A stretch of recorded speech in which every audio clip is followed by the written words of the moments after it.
പാമ്പുരുത്തി ശ്രീ കൂറുമ്പ ഭഗവതി ക്ഷേത്രത്തിൽ ഈ വർഷത്തെ താലപ്പൊലി കളിയാട്ട മഹോത്സവത്തിന് നാളെ തുടക്കം കുറിക്കുന്നു. രാവിലെ 6 മണിക്ക് പ്രതിഷ്ഠാദിന കർമ്മങ്ങൾക്ക് ശേഷം വൈകുന്നേരം കാവിൽ കയറുന്നതോടുകൂടി ഈ വർഷത്തെ ഉത്സവത്തിന് തിരശീല ഉയരും.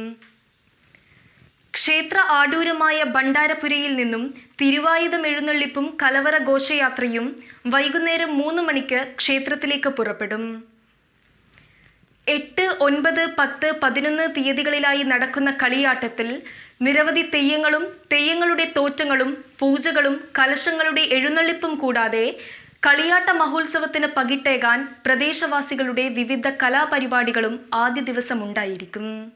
11-ാം തീയതി ബുധനാഴ്ച രാവിലെ ആരാധനയും ഗുരുതി തർപ്പണവും കഴിഞ്ഞ ശേഷം ഉച്ചയ്ക്ക് ഭണ്ഡാരപുരയിലേക്ക് തിടമ്പും തിരുവായുധവും തിരിച്ചെഴുന്നള്ളിക്കുന്നതോടുകൂടി ഈ വർഷത്തെ കളിയാട്ട മഹോത്സവത്തിന് പരിസമാപ്തി കുറിക്കും. വീട് നിർമ്മാണത്തിന് ആവശ്യമായി കട്ടള, ജനൽ, ഡോർ, ജനൽ ഫ്രെയിം വിലക്കുറവിലും ക്വാളിറ്റിയിലും നിങ്ങൾ ആഗ്രഹിക്കുന്ന മരത്തിലും ഡിസൈനിലും ആധുനിക മോഡലിൽ നിർമ്മിച്ചു നൽകുന്നു. Mysore wood trading, Kolachery.